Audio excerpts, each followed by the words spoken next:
नमस्ते बच्चों। आज हम जिस पाठ के विषय में बात करेंगे वो हमारे लिए है बहुत ही ज़रूरी एक पाठ है। इस पाठ में हम देखेंगे कि अगर मन में विश्वास हो, हर एक चीज़ को पाया जा सकता है, हर एक चीज़ में कामयाब हुआ जा सकता है। ये जो पाठ है आप लोगों के पाठ्यपुस्तक क्लास 10 के पाठ्यपुस्तक अंबर भाग 2 के अनुसार ग्रुप बी में अरुणिमा सिन्हा पाठ की विश्लेषण करेंगे। आज हम इसको शुरुआत करने से पहले कवि के बारे में थोड़ी जानकारी प्राप्त कर लेते हैं। कवि डॉक्टर जयश्री गोस्वामी महंत असम के एक विशिष्ट साहित्यकार, शिक्षाविद तथा भूतपूर्व सांसद भी रहे। कहानी, कविता, उपन्यास, बाल साहित्य आदि के अतिरिक्त उन्होंने युगीन यथार्थता को लेकर आर्थिक, सामाजिक और राजनीतिक संदर्भ में कई चिंतन प्रधान लेख, निबंध की भी रचना की है। वो 1999 से 2002 तक राज्यसभा सांसद के रूप में भी दायित्व का निर्वहन किया उन्होंने। उनका जन्म 1 जनवरी 1960 में हुआ था। उनके पति के बारे में हम लोगों को पता ही होगा, इवन एक बार वो हमारे स्कूल के विजिट करके भी गए हैं। उनका पति हम लोगों के फॉर्मर चीफ मिनिस्टर, भूतपूर्व मुख्यमंत्री थे, प्रफुल्ल कुमार महंत। उनकी साहित्यिक कृतियों में महाकवि, गांधारी, चाणक्य ये उपन्यास है उनके। कहानी है अन्य एक रत्नाकर, उबली जोवा चादर, असम आंदोलन, उम्मिया, चिंतार, प्रतिफलन शीर्षक निबंध संकलन है उनके।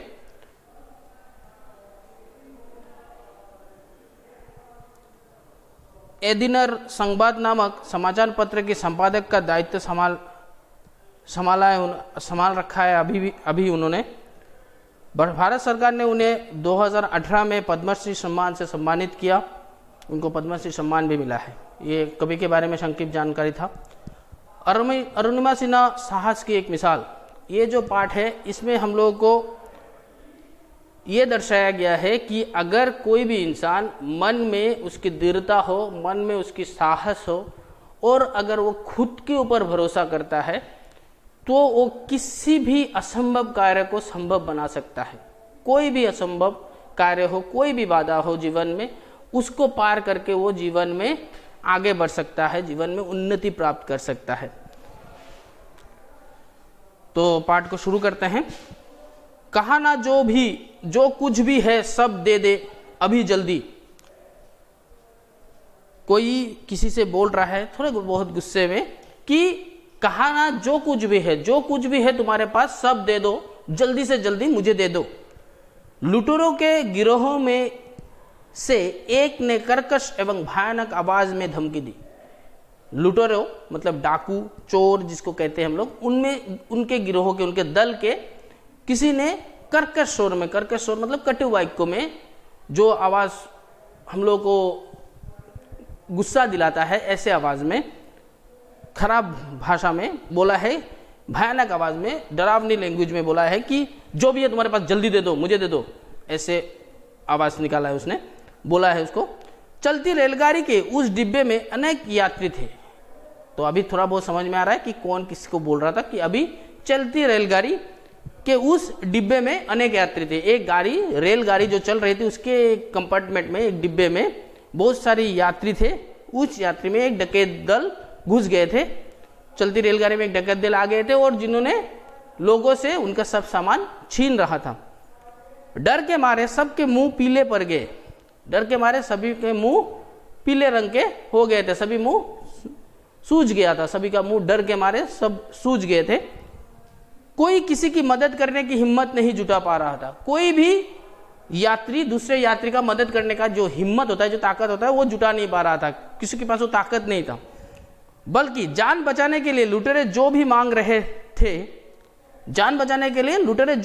थे, क्या क्या मांग रहे थे? हाथ, कान, गले से गहने उतार कर हाथ कान और गले का गहना, लड़कियों को जो हाथ कान गले में जो गहने होते हैं ये सब उतार कर, साथ रुपया पैसा जो भी था सब निकाल कर चुपचाप उन्हें दे रहे थे। हाथ कान गले का गहना रुपया पैसा जो कुछ भी था यात्रियों के पास, उन पैसेंजर के पास, सभी चीज वो डकैत दल को, लुटेरे दल को दे रहे थे। उन सब से अलग थी सिर्फ 26 वर्ष की एक युवती अरुणिमा सिन्हा। उन सब से थोड़ा अलग, थोड़ा भिन्न था। कौन? 26 वर्ष की एक लड़की, सिर्फ 26 साल की एक लड़की, नाम था अरुणिमा सिन्हा, जो लुटेरों को कुछ भी देने से इनकार कर रही थी, जो लुटेरों को साफ साफ मना कर रही थी कि मैं तुम लोगों को कुछ नहीं दूंगा, साफ साफ। रेलगाड़ी लखनऊ से दिल्ली जा रही थी। रेलगाड़ी कहां से कहां जा रही थी? लखनऊ से Delhi. Police, railway police guard सब इस बात से बेखबर थे कि चलती गाड़ी में लुटेरे यात्रियों को लूट रहे हैं। और रेलवे गार्ड जो होते हैं, रेलवे पुलिस और रेलवे के जो गार्ड होते हैं, सब इन सब चीजों से अनजान थे। बेखबर मतलब अनजान होना, अनजान थे कि कोई लुटेरा चलती हुई रेलगाड़ी में आकर यात्रियों से उनके सब कीमती सामान लूट रहा था। इनसे वो अनजान थे। गुस्से से लाल होकर लुटेरों में से एक आकर अरुणिमा के सामने खड़ा हो गया और लुटेरा दल ने सबसे मांगा, तो अरुणिमा सिन्हा जब नहीं दे रही थी तो गुस्से में लाल होकर पूरा लुटेरा दल का एक बंदा आकर अरुणिमा के सामने खड़ा हो गया। ये लड़की कई बार कहा कि गले का हार निकाल कर दे दे, नहीं तो अंजाम अच्छा नहीं होगा। आके फिर उसको वार्निंग देना शुरू कर दिया, उसको धमकी देना शुरू कर दिया। उसने बोला कि ये लड़की कितनी बार बोला है कि तुम्हारे गले का जो हार है वो मुझे दे दो, तो जल्दी से दे दो, नहीं तो अंजाम अच्छा नहीं होगा, नहीं तो उसका अंत अच्छा नहीं होगा, उसका फैसला जो होगा वो अच्छा नहीं होगा। नहीं, मैं ये हार नहीं दे सकती। फिर भी अरुणिमा सिन्हा उस लुटेरे को बोल रही थी कि मैं ये हार तुम्हें नहीं दे सकती, ये मेरी माँ का दिया हुआ हार है, ये अरुणिमा सिन्हा के माँ ने उनको दिया था, ये वो हार है जो माँ का महसूस कराता है उसके, जब उसके पास रहता है। इसके साथ उनका प्यार और आशीर्वाद है, और इसके साथ उसकी माँ का प्यार जो स्नेह करता था माँ उनसे, और उसका आशीष इसके साथ है। मैं किसी भी कीमत पर यह तुम्हें नहीं दे सकती। अरुणिमा ने साफ साफ उसे बोल दिया कि मैं किसी भी कीमत हो जाए, कुछ भी हो जाए, मैं ये तुम्हें नहीं दे सकती। अरुणिमा ने साफ साफ जवाब दिया। अरुणिमा ने, जो मैंने बोला कि अरुणिमा ने साफ साफ खुले स्वर में यह जवाब दिया, ना डरे हुए। 11 अप्रैल 2011 की घटना थी ये 11 अप्रैल 2011 की घटना है, मतलब आज से 9 साल पहले, ठीक है, 9 साल पहले की घटना है। अरुणिमा सिन्हा एक अच्छी वॉलीबॉल खिलाड़ी थी। अरुणिमा सिन्हा एक अच्छी वॉलीबॉल की खिलाड़ी भी थी। कई राष्ट्रीय प्रतियोगिताओं में उसने राज्य की टीम में खेलकर काफी नाम कमाया था। बहुत सारे नेशनल लेवल गेम खेल के उन्होंने बहुत सारे नाम कमाया था। वो उत्तर प्रदेश की रहने वाली थी। वो कहाँ की रहने वाली थी? उत्तर प्रदेश की रहने वाली थी। रेलगाड़ी चल रही थी अपने मंजिल की तरफ। लुटेरे भी यात्रियों को बेपरवाह लूट रहे थे। लुटेरे भी किसी की परवाह किए बिना यात्रियों को लूट रहे थे। वे अरुणिमा से कई बार उसके गले का हार मांगकर धमकी दे चुके थे। वे कई बार अरुणिमा के पास आए, एक एक करके आके उनको धमकी भी दे दिया कि तुम्हारे पास जो गले का हार है वो मुझे दे दो, धमकी दे चुके थे। पर अरुणिमा उनके सामने हार नहीं मानी।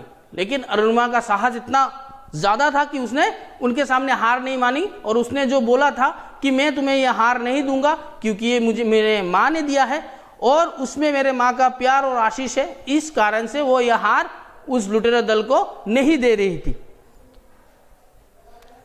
कई सहयात्री भी अरुणिमा को आंखों के इशारे से लुटेरे की बात मान लेने के लिए कह चुके थे। और अरुणिमा के साथ जो यात्री, सहयात्री मतलब उसके साथ जो जर्नी कर रहे थे, जा रहे थे यातायात में, वो लोग भी उनको इशारों से समझा के बोल चुके थे कि दे दो, यह हार दे दो, अगर जिंदगी रहा तो कितने हार खरीद पाओगे या मिल जाएगा तुम्हें, तो यह हार तुम उसे दे दो, इशारों से वो बता रहे थे। पर अरुणिमा अन्याय के सामने सिर झुकाना नहीं चाहती। पर अरुणिमा जानती थी कि ये अन्याय की बात है, किसी को लूटना, तो इसलिए वो इसके सामने सर नहीं झुका रही थी। अपनी बात पर वो अडिग रही और उसने जो बात बोला था कि मैं किसी को नहीं दूंगा, मैं कुछ भी कर लो मैं तुम्हें ये नहीं दूंगा, तो उस बात पर वो अडिग रही, अटल रहना, अडिग मतलब अटल रहना, किसी बात से ना हिलना। तो तू हार नहीं देगी, तो लुटेरे दल से तू तराक में चले आए, तू हार नहीं देगी, हमारी बात नहीं मानेगी। लुटेरे दल उनको फिर से धमकी दे रहे थे कि तू हार नहीं देगी, हमारी बात नहीं मानेगी। इतनी हिम्मत, इतनी ताकत है तुझमें, इतनी हिम्मत है तुझमें, इसका अंजाम क्या होगा तुझे नहीं मालूम, इसका अंत क्या होगा ये तुझे नहीं मालूम। ये अरुणिमा को धमकी दे रहे थे। अरुणिमा के सामने एक लुटेरा गरज उठा, अरुणिमा के सामने एक लुटेरा गुस्से से गरज उठा कि नहीं देगी हैं तो इसका अंजाम तुझे पता नहीं है, क्या कर सकता हूं मैं। ये सब पलक झपकने न पाई कि दो लुटेरे ने आकर अरुणिमा को उठा लिया और कोई कुछ समझ पाए इससे पहले वो उसे खुले दरवाजे से रेलगाड़ी से बाहर अंधेरे में फेंक दिया। और पलक झपकना मतलब ये आई को बंद और खोलना। पलक झपकने से पहले ही दो लुटेरे अरुणिमा के पास आया और उसको उठा लिया। उसको उठाकर कोई कुछ समझ पाए इससे पहले, कोई कुछ समझ पाता कि इसको क्यों उठाया, ये सोचने का समय नहीं दिया। और पहले वे उस खुले दरवाजे से, रेल का जो पटरी खुला हुआ था, जो दरवाजा, पटरी नहीं बोल रहा हूं, दरवाजा जो खुला हुआ था उससे रेलगाड़ी से बाहर अंधेरे में फेंक दिया और रेलगाड़ी से उसको उठाकर रेलगाड़ी के बाहर अंधेरे में उसको फेंक दिया। उसी समय पास की पटरी से भी एक रेलगाड़ी गुजर रही थी और ये सोचना भी कितने खराब है कि जिस गाड़ी से उसको फेंका गया उसके पास के पटरियों से और एक गाड़ी उस समय जा रही थी। अरुणिमा का शरीर उस रेलगाड़ी से टकराया और नीचे गिर गया। कितना भयानक परिस्थिति होगा वो एक बार सोचो कि एक गाड़ी से उसको फेंका गया था, वो पूरा सुस्त थी, लेकिन दूसरे रेलगाड़ी के साथ जो लोहे के साथ एक इंसान का शरीर का टक्कर जब होता है तब कैसा होता है। तो उस रेलगाड़ी के साथ अरुणिमा का शरीर उस रेलगाड़ी के साथ टकराया और वो धपक से नीचे गिर गई। दर्द के मारे अरुणिमा चीखती चिल्लाती रही। दर्द के मारे इतना दर्द हुआ होगा, उसका कितने सारे शरीर के पुर्जे टूट गए होंगे, वो चीखती चिल्लाती रही।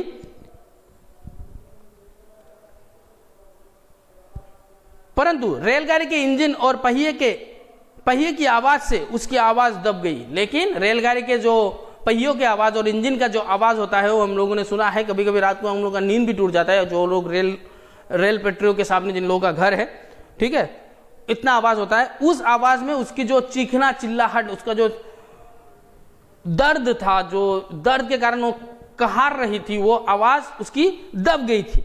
लगभग 7 घंटे वो रेल की पटरियों के पास पड़ी रही। लगभग 7 घंटे, रात को उसको फेंका गया, उसके बाद से 7 घंटे, कितने बजे फेंका गया पता नहीं है, ठीक है, 7 घंटे तक वो पटरियों में ही पड़ी रही थी और खून तो कितना सारा निकला होगा। और उस दौरान उसके पास से 39 रेलगाड़ियां गुजर गई और उस दौरान उसके पास से किस जगह से गया होगा ये बाद में पता चलेगा। उसके पास से बोला है तो उसके नजदीक से 39 रेलगाड़ियां गुजर चुकी थी। रात के अंधेरे में किसी ने उसे नहीं देखा या किसी ने देखा भी हो तो कुछ करने की हिम्मत जुटा नहीं पाया। रात के अंधेरे में किसी ने उसको नहीं देखा, जो लोग इधर से गुजर रहे थे किसी ने उसको नहीं देखा, और अगर किसी ने देखा भी हो तो वो कुछ करने की हिम्मत नहीं जुटा पा रहे थे, कुछ उसके लिए कुछ मदद करे ऐसा भी हिम्मत उनके पास नहीं था। सवेरे बहुत लोगों ने देखा कि लखनऊ दिल्ली रेल मार्ग की पटरियों के पास युवती लहूलुहान होकर पड़ी है। सवेरे बहुत लोगों ने देखा कि एक युवती लड़की दिल्ली लखनऊ के रेल मार्ग के पास लहूलुहान मतलब खून से सना हुआ होकर पड़ी हुई है।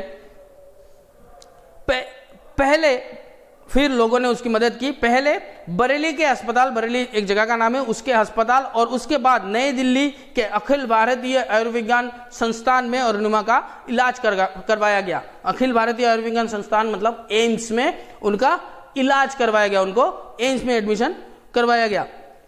इस घटना के बाद अरुणिमा के बारे में लोग तरह तरह की बात कर रहे थे। लोगों के काम क्या है, सच्चाई तो जानते नहीं है, बात करना उनका सबसे बड़ी आदत होता है। तो अरुणिमा के बारे में भी कुछ ना जाने वो लोग फिजूल के बकवास कर रहे थे। कुछ लोग कहते थे कि अरुणिमा बिना टिकट भ्रमण कर रही थी और जब टीटी ने उससे टिकट मांगा तो वो रेलगाड़ी से कूद पड़ी। ठीक है, कुछ लोग ऐसे बात कर रहे थे कि अरुणिमा बिना टिकट की रेलगाड़ी की सवार कर रही थी, रेलगाड़ी से यात्रा कर रही थी और उसके पास टिकट मांगने पर टीटी ने जब टिकट मांगा तो टिकट नहीं दे पाई तो वो खुद रेलगाड़ी से कूद पड़ी। कोई कहता था कि अरुणिमा आत्महत्या करने के लिए चलती गाड़ी से कूद पड़ी। कोई कहता था रेलगाड़ी से अरुणिमा सुसाइड करने के लिए कूद पड़ी। धीरे धीरे ये सब बातें अरुणिमा के कानों में भी पड़ी थी और धीरे धीरे ये सब बातें अरुणिमा को सुनने को मिला।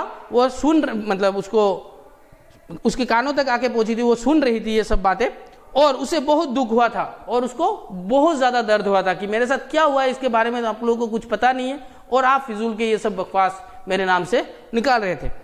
परंतु अरुणिमा ने इन सब को एक चुनौती मानकर एक नई जिंदगी जीने के लिए मन ही मन संकल्प कर लिया था। ठीक है, परंतु इन सब बातों सुनने के बाद उसका हौसला नहीं टूटा। उसने अपनी जिंदगी चुनौती मानकर, इस सब चीजों को एक चैलेंज मानकर उसने जिंदगी के लिए मन ही मन एक संकल्प कर लिया था। मन ही मन जिंदगी जीने के लिए मन ही मन संकल्प कर लिया था कि मुझे जीना है और ऐसे जीना है कि लोग मेरे नाम को बार बार कहे, मेरे नाम के बारे में जाने, मेरी जिंदगी के बारे में जाने। ठीक है, उस घटना के बाद अरुणिमा को अपना बायां पैर हमेशा के लिए खोना पड़ा।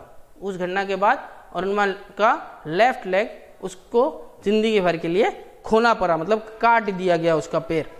उस पैर की जगह एक कृत्रिम पैर लगा दिया गया। उस पैर के जगह पे एक कृत्रिम पैर, मतलब बनावटी पैर या आर्टिफिशियल लेग हम लोग जिसे कहते हैं, ऐसा एक पैर उसको लगा दिया गया और दाहिने पैर में लोहे की चीक डालकर उसे चलने फिरने लायक बना दिया गया। और दाहिनी पैर भी वो भी टूटा हुआ था, उसमें लोहे का चीक डालकर, मतलब लोहे का जो ऑपरेशन के बाद लोहे के जो रॉड लगाते हैं ऐसे कुछ डालकर उसको चलने फिरने लायक बना दिया गया। अस्पताल के बिस्तर पर परी अरुणिमा हिमालय के शिखरों पर चढ़ने का सपना देखने लगी और अस्पताल के बिस्तर में परी अरुणिमा हिमालय के शिखरों पर चढ़ने का, हिमालय की ऊंचाई तक चढ़ने की सपना देखने लगी। उसके मन में एवरेस्ट विजय की इच्छा इस प्रकार बलवती हो गई कि वो अपने पैरों का दर्द और विकलांग दशा को भी भूल गई। उसके मन में एवरेस्ट विजय, एवरेस्ट दुनिया की सबसे ऊंची श्रृंग जिसे कहा जाता है, एवरेस्ट श्रृंग जिसे कहते हैं, ठीक है, एवरेस्ट विजय की इच्छा इस प्रकार प्रबल हुई, प्रखर हुई कि वो अपनी पैरों की दर्द भूल गई। उसने सोच लिया था कि मुझे कुछ भी करना है, कैसे भी करना है, मुझे एवरेस्ट की ऊंचाई तक पहुंचना है, चोटियों तक, शिखरों पर चढ़ना है। ठीक है, पैरों की दर्द और विकलांग दशा को भी भूल गई। उसका जो हैंडीकैप्ड नेचर हो गया था, अभी वो विकलांग बन गई थी, वो दशा को, उसकी जिंदगी में क्या चल रहा है ये सब वो भूल गई।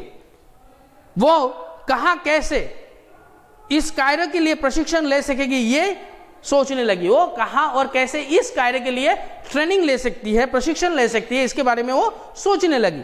आखिर उसे मालूम हुआ कि एवरेस्ट विजय करने वाली बचेंद्री पाल उसका सही मार्गदर्शन कर सकेगी।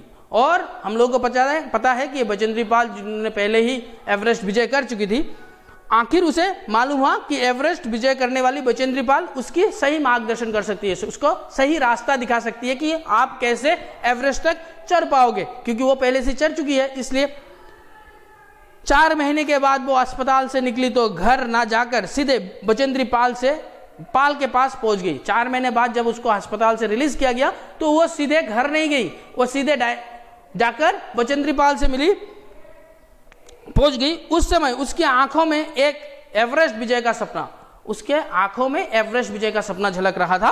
उसके आंखों में मतलब दृढ़ विश्वास था कि मैं एवरेस्ट तक चढ़ सकता हूं, मेरा पैर कटा हुआ तो क्या हुआ, मैं चढ़ सकता हूं, ऐसा दृढ़ विश्वास उसके आंखों में था। मन में थी विश्व के सर्वोच्च शिखर पर खड़े होने की तीव्र इच्छा, और मन में था विश्व की सर्वोच्च, वर्ल्ड का सबसे ऊंचा शिखर जो चोटी है पहाड़ों की, उसमें चढ़ने का, मतलब एवरेस्ट श्रृंग की चोटियों पर चढ़ने का तीव्र इच्छा उसके अंदर था। बचेंद्री पाल ने अरुणिमा की बातें ध्यान से सुनी। बचेंद्री पाल ने अरुणिमा की पूरी कहानी ध्यान से सुनी।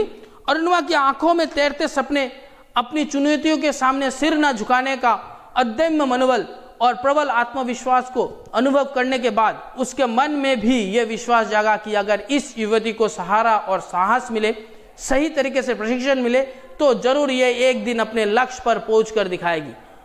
ठीक है, तो अरुणिमा की आंखों में तैरते सपने, अरुणिमा की आंखों में जो सपना था कि एवरेस्ट विजय करने का, वो सपना, और अपनी चुनौतियों के सामने सिर न झुकाना, और जो दर्द उनके जीवन में जो बाधाएं आते हैं इसके सामने जो सर नहीं झुकाता है, कभी सरेंडर नहीं हुआ किसी के चीज के सामने, निडर होकर आगे बढ़ना, सर न झुकाना, और अदम्य मनोबल जिसे दबाया ना जा सके, जिस चीज को दबाया ना जा सके, इतना मनोबल था उसके अंदर, और प्रबल आत्मविश्वास, खुद के ऊपर इतना ज्यादा भरोसा कि अनुभव करने के बाद उसके मन में ये सब चीज के अनुभव जब बचेंद्री पाल ने किया तो मन में भी यह विश्वास जगा, उसके मन में यह विश्वास जगा कि अगर इस युवती को, बचेंद्री पाल ने सोचा कि अगर इस युवती को, मतलब इस अरुणिमा सिन्हा जी को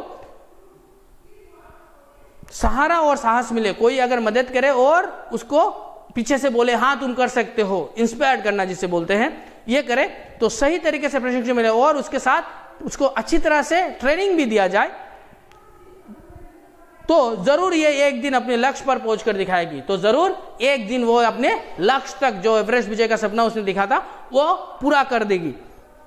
अरुणिमा की इच्छा के बारे में जानने के बाद अनेक लोगों ने उसे यह परामर्श देते थे कि एक पैर कृत्रिम, दूसरा पैर भी लगभग बेकार। ऐसे हालत में हिमालय की चढ़ाई करने के लिए आवश्यक जटिल कौशलों को आत्मसात कर पाना तथा पर्वतारोहण के कठिन परिश्रम और निरंतर अभ्यास कर पाना तुम्हारे लिए संभव नहीं होगा। लोग फिर से, लोगों का काम क्या है भाई, कुछ ना कुछ कहते रहते हैं। तो अरुणिमा के फिर से इस इच्छा के ऊपर लोग अपने अपने मत प्रकट कर रहे थे, कह रहे थे कि लोग उसको यह परामर्श देने लगे कि एक पैर कृत्रिम, मतलब एक पैर तुम्हारा आर्टिफिशियल है, दूसरा पैर लगभग बेकार, दूसरा पैर भी रॉड से लगा हुआ है वो पूरा बेकार ही है, दोनों पैर तुम्हारा खराब है। सोचो ऐसी हालत में हिमालय की चढ़ाई करने के लिए आवश्यक जटिल कौशलों, और हिमालय की चढ़ाई करने के लिए जो आवश्यक कौशल, मतलब दक्षता, जो क्वालिटी होना चाहिए तुम्हारे अंदर, उसको आत्मसात करना, मतलब अपने अधिकार में लाना, उसको सीखना है, तथा पर्वतारोहण के कठिन परिश्रम को और निरंतर अभ्यास कर पाना तुम्हारे लिए संभव नहीं होगा। और पर्वतारोहण के लिए जो कठिन परिश्रम करना पड़ता है, बहुत ज्यादा ट्रैकिंग करना पड़ता है, बहुत ज्यादा चलना पड़ता है, बर्फों में पैर अटक जाता है तो उससे भी निकालना पड़ता है, ये सब करना तुम्हारे लिए संभव नहीं होगा, ये तुम्हारे लिए संभव नहीं है, असंभव है, छोड़ दो, तुम ये सब मत करो। अपनी जिंदगी को जोखिम में डालकर ऐसे कामों के लिए आगे बढ़ने के सिवाय एक सामान्य जीवन जीना ही तुम्हारे लिए अच्छा रहेगा। और उसने बोला कि अपने जीवन को जोखिम में डालना, जोखिम में डालना मतलब तकलीफों में डालने के सिवाय एक साधारण जीवन, एक आम आदमी की तरह जियो, क्या है, ठीक है, ऐसे उस लोगों ने उनको बोला है। परंतु जिसकी आंखों में एवरेस्ट विजय का सपना हो, मन में अदम्य साहस और प्रबल आत्मविश्वास हो, उसे ऐसी बातों से अपने लक्ष्य से भ्रमित करना संभव नहीं है। और जिसके मन में, परंतु बोला है कि और जिसके आंखों में एवरेस्ट विजय का सपना हो, जिसके आंख में एवरेस्ट विजय का सपना उसने पहले ही देख लिया है, एवरेस्ट विजय का सपना है, मन में अदम्य साहस, जिस साहस को दबाया ना जा सके ऐसा साहस है उसके अंदर, और प्रबल आत्मविश्वास और खुद के ऊपर इतना भरोसा है कि मैं कर सकता हूं। यह चीज जरूरी है जीवन में आगे बढ़ने के लिए कि भरोसा करो, खुद पे भरोसा करो कि तुम कर सकते हो हर एक काम को कामयाब, ठीक है, आत्मविश्वास, और उसे ऐसी बातों से अपने लक्ष्य से भ्रमित करना संभव नहीं है। और ये सब जो बातें उनको कहा जा रहा था कि तुम ये नहीं कर सकते, आम आदमी की तरह जीवन व्यतीत करो, ये सब बातें उनसे उसे अपने लक्ष्य से नहीं भटका सकते।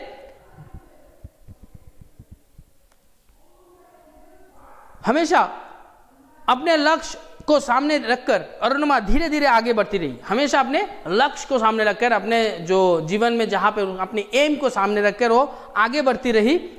पहले जो कृत्रिम पैर लगाया गया था वो पर्वतारोहण के लिए उपयोगी नहीं था।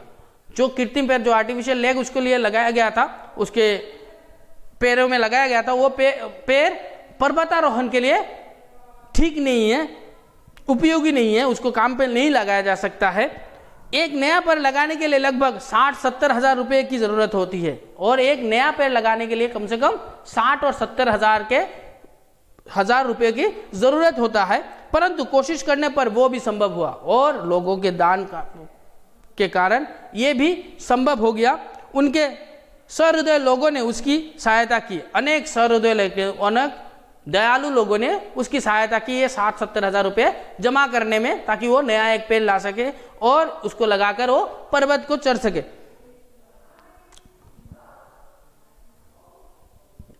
आखिर वो दिन आ गया जब सचमुच एक कृत्रिम पेड़ और लोहे के सीख लगाकर चलने फिरने के काबिल बनाया गया।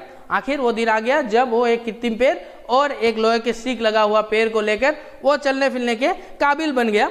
दूसरे पेड़ से अरुणिमा मन में अदम्य उत्साह और आंखों में अनोखे सपने लेकर उत्तर काशी में इको एवरेस्ट एक्सपेडिशन ग्रुप में शामिल हुई। और दूसरा पेड़ जब लगाया गया, मतलब वो जो दूसरा पेड़ जिसके लिए पर्वतारोहण के लिए जो पेड़ चाहिए, वो पेड़ लगाने के बाद वो काशी में एवरेस्ट एक्सपेडिशन ग्रुप में शामिल हुई।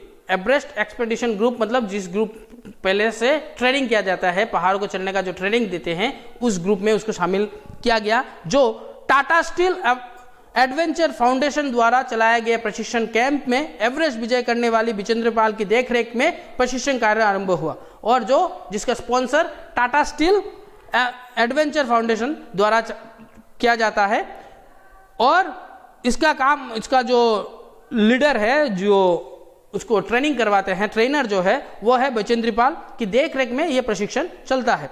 अरुणिमा शारीरिक और मानसिक दोनों प्रकार से सबल थी तथा उनमें मन की दृढ़ता और आत्मविश्वास की कमी नहीं थी। अरुणिमा शारीरिक और मानसिक दोनों प्रकार से सबल मतलब ताकतवर थी। शारीरिक से ताकतवर इसलिए कहा गया है कि उसका पैर टूटा हुआ है, लेकिन उसके मन में यह नहीं है कि मेरा पैर तो नहीं है, वो कृत्रिम पैर लगाकर अभी वो ताकतवर बन गई। उसमें मन की दृढ़ता, मन की मजबूती और आत्मविश्वास की कमी नहीं थी, और उसमें आत्मविश्वास, खुद के ऊपर भरोसा की कोई कमी नहीं थी। एक पैर को खोने के दुर्भाग्य को अपने सौभाग्य के रूप में परिवर्तित करने के रूप में संकल्प पूरा करने के लिए उसने कई कसर नहीं छोड़ा, कोई भी कसर उसने नहीं छोड़ा कि मेरा एक पैर नहीं है फिर भी मैं लोगों से कम नहीं हूं, मैं सब लोगों के साथ कंपीट कर सकता हूं, उनको चुनौती दे सकता हूं, मैं सबके समान ही हूं, ये सोच उसके दिल में था। लगभग 1 वर्ष तक उसने अद्भुत उत्साह, उद्यम एवं पूरी समर्पण भावना से पर्वतारोहण प्रक्रिया के अभ्यास में आत्मनियोजित किया था। 1 वर्ष तक उसने उस जगह पर ट्रेनिंग लिया, हर एक चीज को सीखा, बारीकी को जाना कि पर्वतारोहण के लिए कौन कौन सी चीज की जरूरत होता है, हर एक चीज की शिक्षा ली उसने। कभी कभी ऐसा भी होता था कि एक साधारण व्यक्ति जो 2 मिनट सीख सकता है, उसे सीखने तथा अभ्यास करने में अरुणिमा को 3 घंटे की जरूरत होती थी। कभी कभी ऐसा भी होता था कि 2 मिनट में जो एक साधारण व्यक्ति सीख जाता है, उसको सीखने के लिए अरुणिमा सिन्हा को 3 घंटे की जरूरत पड़ती थी। फिर भी वो कभी नहीं निराश ना होती थी, फिर भी वो कभी भी निराश नहीं हुई कि मैं नहीं कर सकता हूँ, मैं छोड़ देता हूँ, लोगों को तकलीफ हो रहा है मेरे वजह से, ये सोच उसके दिमाग में कभी भी नहीं आया। पर्वतारोहण अभियान के दौरान अरुणिमा के लहूलुहान पैरों को देखकर उसे सहायता करने वाला शेरपा भी कई बार उसे जान बचाने के लिए वहां से लौट जाने का उपदेश देता था। बाला शेरपा उनके साथ ही पर्वतारोहण कर रहे थे, एक व्यक्ति जो उनको कहते थे, उनका पेट से जब खून निकलता था, चढ़ते चढ़ते उनके घुटनों से जब खून निकलता था, वो खून देखने के बाद वो बोलता था कि तुम छोड़ दो, तुम चले जाओ, वापस चले जाओ, जान बचाने के लिए तुम अपने जान के बारे में सोचो, जान बचाओ, इधर से निकल जाओ। परंतु अरुणिमा किसी भी विपत्ति के सामने हार मानकर सिर झुकाना नहीं चाहती थी। फिर भी वो बोलती थी कि मुझे किसी भी विपत्ति के सामने, किसी भी बाधाओं के सामने अपना सर नहीं झुकाना है, और वो सिर झुकाना नहीं चाहती थी। आखिर अरुणिमा लद्दाख में स्थित माउंट शमशेर कांगरी की 21,108 फीट की ऊंचाई तक चढ़ने में सफल हुई। आखिर में अरुणिमा माउंट शमशेर कांगरी की 21,108 फीट की ऊंचाई, 21,108 फीट की ऊंचाई चढ़ने में सफल हुई। इस रड लगा हुआ पैर और एक आर्टिफिशियल पैर को लेकर वो 21,108 फीट की ऊंचाई तय कर चुकी थी। परंतु माउंट कांगरी की कुल ऊंचाई 21,798 फुट लेकिन माउंट एवरेस्ट की कांगरी, जो एवरेस्ट को भी कह सकते हैं, उसकी ऊंचाई 21,798 फुट था। उस समय मौसम भी बहुत खराब था। ऐसे मौसम में अभियान को जारी रखना असंभव होने के कारण शिखर तक केवल 690 फीट रहते अभियात्री दल को अभियान समाप्त करके नीचे उतरना पड़ा। और लाग भी इतना खराब था कि तब मौसम इतना अच्छा नहीं था एवरेस्ट का, इसलिए सिर्फ 690 फीट की ऊंचाई उनकी बाकी थी कि एवरेस्ट के शिखर तक वो पहुंच जाए। उससे पहले उनको वापस आना पड़ा। परंतु इस अभियान की विफलता के कारण निराश के स्थान पर अरुणिमा का संकल्प और भी दृढ़ हो गया। और इसकी विफलता के कारण, क्योंकि 690 फीट की ऊंचाई बाकी रहा था और उनको वापस आना पड़ा, इसके बाद भी अभियान की विफलता, ये तो विफल हो गया क्योंकि उनको एवरेस्ट तक पहुंचना था, उससे पहले ही उनको वापस आना पड़ा। इस कारण के इसके निराश होने के जगह पे, निराश मतलब सैड होना, हम लोग थोड़े की बाकी था चल जाते, ये सब सोचना, इसके बाद भी ये सब नहीं सोचा उनने। स्थान पर अरुणिमा का संकल्प और भी दृढ़ हो गया और भी उसने दृढ़ संकल्प लिया। उसके मन में माउंट एवरेस्ट की विजय की कामना प्रबल हो उठी और उसको मन में फिर से माउंट एवरेस्ट तक चलना है, उसको ये कामना उसकी मन में और भी प्रखर हो उठी। इस समय अरुणिमा को अपने लक्ष्य प्राप्ति के लिए प्रसिद्ध भारतीय क्रिकेट खिलाड़ी युवराज सिंह ने भी प्रेरणा दी थी। और उस समय प्रसिद्ध क्रिकेटर युवराज सिंह ने उनको प्रेरणा दी थी, क्योंकि युवराज सिंह भी ब्लड कैंसर से जूझ रहे थे और उन्होंने भी अपने ब्लड कैंसर को हराकर जीवन में वापस आए हैं, खेल रहे हैं, अभी भी हम लोग देखते हैं। तो इससे भी उन्होंने भी अरुणिमा सिन्हा को प्रेरणा दी। अरुणिमा ने देखा कि अपने अदम्य मानसिक शक्ति के कारण कैंसर रोग से पीड़ित युवराज सिंह रोग मुक्त होकर कैसे अपने लक्ष्य तक पहुंचने में सफल हुआ था। कैंसर रोग को हरा के युवराज सिंह अगर वापस आ सकता है और अपने लक्ष्य तक पहुंचने में सफल हुए हैं, युवराज से अरुणिमा को प्रेरणा मिली थी कि जो अपने हौसले और आत्मविश्वास कायम रख सके उसके लिए शारीरिक विकलांगता कोई लक्ष्य प्राप्ति के मार्ग से प्राचीर बनकर खड़ी नहीं हो सकती और ना जीवन में आगे बढ़ने में भी कोई बाधा बन सकती है। और युवराज सिंह से उन्होंने यह शिक्षा लिया कि हौसला और आत्मविश्वास, खुद के ऊपर भरोसा और कुछ पाने की हौसला तुम्हारे अंदर हो तो शारीरिक विकलांगता, शरीर की जो दुर्बलता है उस और ये सब चीज लक्ष्य प्राप्ति के मार्ग में, जीवन के मार्ग में तुम्हारा जो एम है उसके आगे दीवार बनकर, प्राचीन मतलब दीवार बनकर खड़ी नहीं हो सकती और ना जीवन में आगे बढ़ने में भी कभी कोई बाधा बन सकती है और ना जीवन में आगे बढ़ने के लिए तुम्हारा बाधा बन सकता है। अपने जीवन के उस दुष्समय में उनका हौसला बुलंद रखने में और मार्ग में आगे बढ़ते जाने में उसके भाई और बिचेंद्र पाल ने उसकी काफी मदद की और अपने जीवन के उस दुष्समय में, उस खराब समय में उसका हौसला बुलंद रखने में, उसको इंस्पायर देने में बचेंद्र पाल और उसके भाई अरुणिमा सिन्हा जी के भाई ने उसको बहुत साहस दी। माउंट शमशेर कांगरी के शिखर पर पहुंच ना सकने का दुख अरुणिमा की मानसिक दृढ़ता को तोड़ ना सका। माउंट शमशेर कांगरी के शिखर पर पूरी ऊंचाई तक ना पहुंचने का दुख उसको कभी नहीं हुआ, बल्कि उसकी इसी हालत में 21,108 फीट की ऊंचाई तक चढ़ने में सफल हुई। इस बात ने उसके विश्वास को और भी दृढ़ किया और भी साहस मिला, क्योंकि उसने सोचा कि 21,108 फीट की तो ऊंचाई मैंने चढ़ा है इस खराब स्थिति में, तो मैं क्यों एवरेस्ट तक नहीं चढ़ सकता हूं, मैं चढ़ सकता हूं। यह हौसला उसने फिर से लिया, दृढ़ किया कि वो माउंट एवरेस्ट की चढ़ाई भी पूरी कर सकेगी और माउंट एवरेस्ट की चढ़ाई भी वो पूरी कर सकेगी। इस बार अरुणिमा माउंट एवरेस्ट की चढ़ाई के लिए अपने को तैयार करने लगी और अरुणिमा माउंट एवरेस्ट की चढ़ाई करने के लिए अपने को तैयार करने लगी।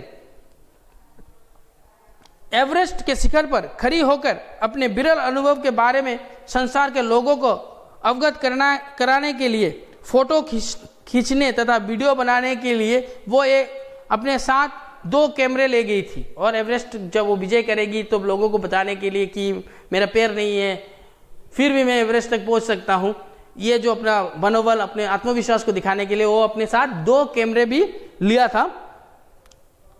जरूरत के मुताबिक पानी और ऑक्सीजन भी ले ली थी, क्योंकि एवरेस्ट में बर्फ बहुत ज़्यादा होता है ऑक्सीजन की कमी होता है, इतनी ऊंचाई है, तो ऑक्सीजन, पानी सब कुछ ले ली। इस यात्रा के दौरान चौथे कैंप तक पहुंचते पहुंचते उसके दोनों पैरों से खून बहने लगे और एवरेस्ट के ऊंचाई तक चढ़ते चढ़ते, वो जगह जगह पे कैंप बनाते हैं जो ट्रैकिंग करते हैं, एवरेस्ट की पहाड़ी की चढ़ाई करते हैं, जगह जगह पे कैंप बनाते, तो चौथे कैंप में पहुंचते पहुंचते उसके दोनों पैरों से खून निकलना शुरू हो गया था, बहने लगे थे। ऑक्सीजन भी लगभग समाप्त होने वाली थी और उसके ऑक्सीजन की मात्रा भी कम हो रही थी, जो ऑक्सीजन टैंकर उन्होंने लिया था वो खत्म हो रही थी। साथ ही शेरपा अरुणिमा से बार बार कह रहा था कि किसी भी वक्त ऑक्सीजन खत्म हो सकती है और तब मरने के सिवाय और कुछ भी नहीं होगा।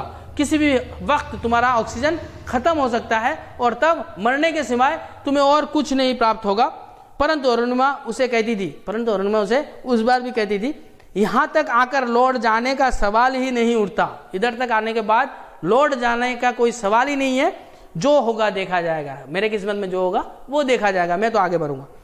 अदम्य साहस और उत्साह के साथ वो आगे बढ़ती जा रही थी। अगर अदम्य साहस जिसको दमन ना किया जाए, ऐसे साहस और उत्साह के साथ मुझे जोश जो उसके अंदर है कि मुझे ऊपर जाना है।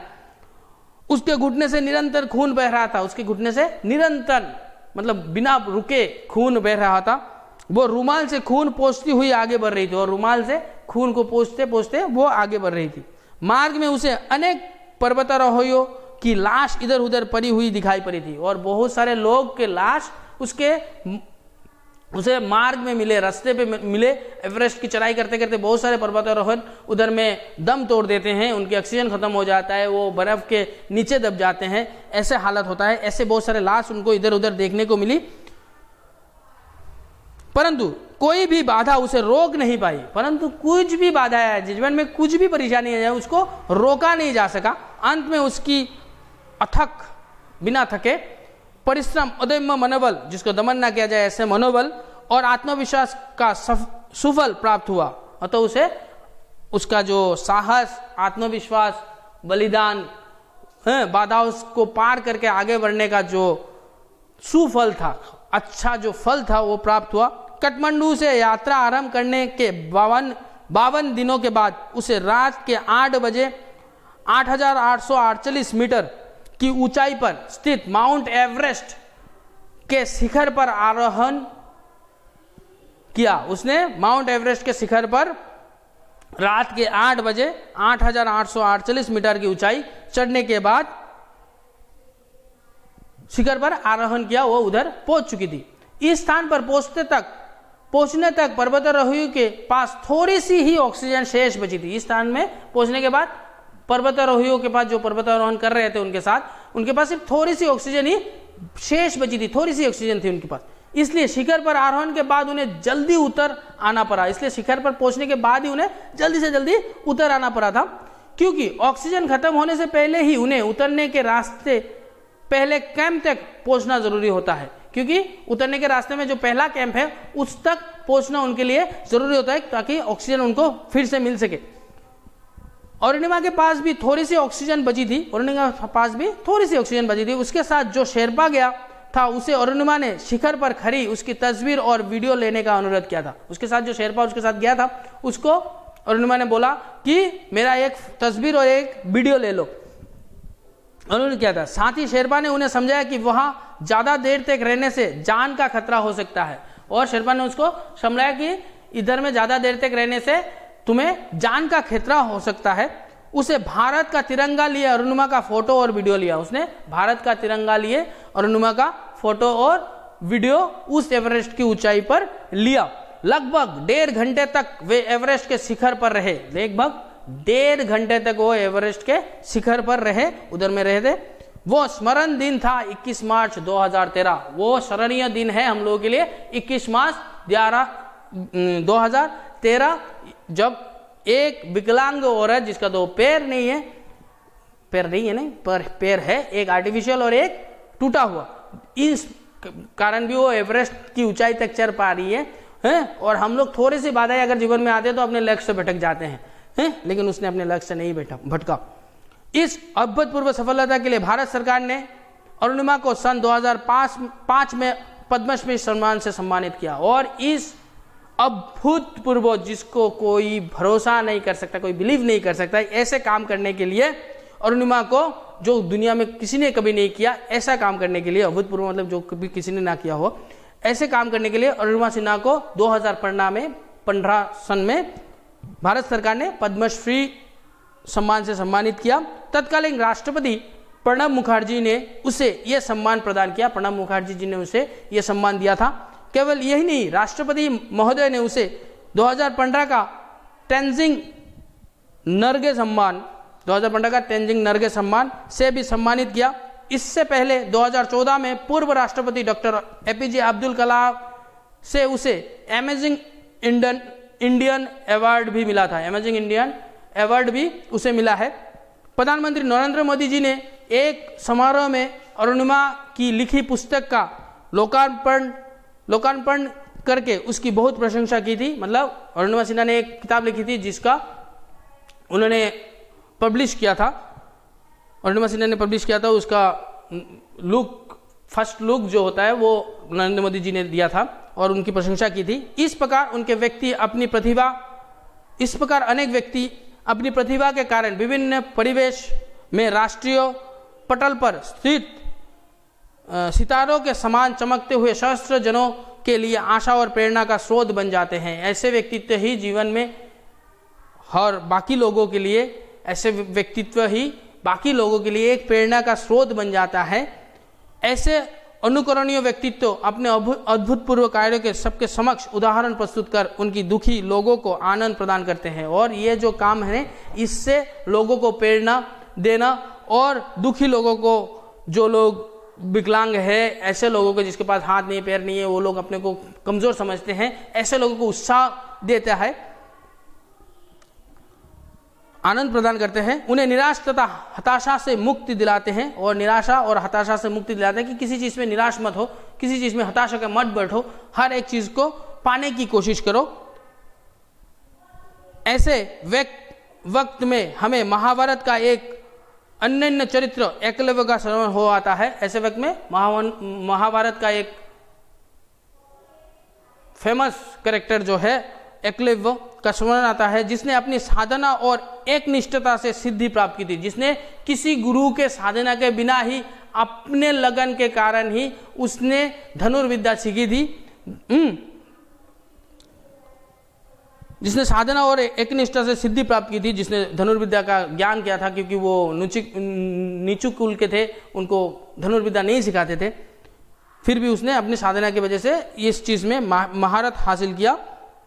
हमें अर्जुन की भी याद आती है, जो गहरी अंधेरी रात को घने जंगल में शब्द भेदी बाण का अभ्यास करके सफलता हासिल की थी। और गहरी जंगल में शब्द भेदी बाण, जिस बाण में कोई आवाज ना हो, ऐसे बाण का अभ्यास करके उसने सफलता प्राप्त की थी।